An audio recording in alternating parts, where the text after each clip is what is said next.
That's what I believe this merger discussion is about. And so it would give us all of these options on how to address the crisis coming our way. It would give us more flexibility on how to redistrict schools. It would give us more budgetary flexibility on how to put together programs, alternative learning programs, how we handle sports, to sort of keep our system stable through this transitionary period. And so for that reason, I support the school merger. You know, it was Randy Eisenhower that famously said, if you're not growing, you're dying. And so I want us to choose life instead of death. Thank you. There is a population boom, I believe, headed our way, and we've seen that with studies from McKissick and folks like that. My wife's principal at Catawba Elementary.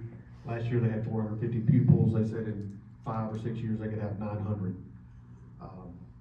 But the merger, again, not our vote. Whoever's listening to this, that's a county commissioner vote. I do support the merger. I think, like Tom said, there's a lot of data out there that suggests that it would be a good thing to balance some budgets. Just as Tim pointed out, we are going to deal with the cards that we're dealt. The county commissioners have the final say, which goes on. I know there's a lot of complaints from Hickory. There's some complaints from Newton. One thing I failed to share in my opening statement, I've been on the St. Stephen's Fire Department board for 10 out of the last 11 years. Served as chair for over half of those times. Mountain View's getting ready to go through the same thing we are. Folks in the St. Stephen's area, there's been spot annexation going on everywhere. Tim talked about the double taxation. That's happening in that area. It's getting ready to happen in Mountain View. Same thing that Newton's going through with Startown and things of that nature. That being said, those folks in these communities are paying taxes, double taxes, and the county schools are having to take up the blunt of it, and the kids are going to St. Stephen's, Ford, and all these areas. So this, you know, it's a farce. So, you know, there's something has to be done about this. So. I can't sit here in good conscience say I will agree or won't agree to anything I haven't put my eyes on yet.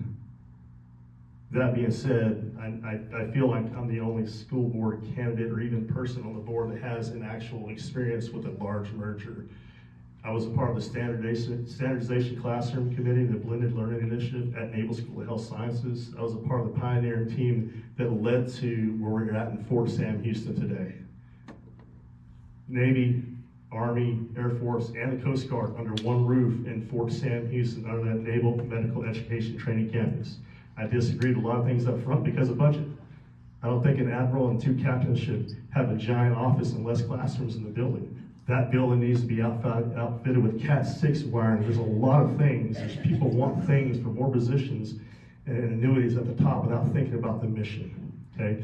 So that being said, I was a part of the process. I'm proud to be a part of that process of where we are today, so I absolutely, wildly successfully support that merger.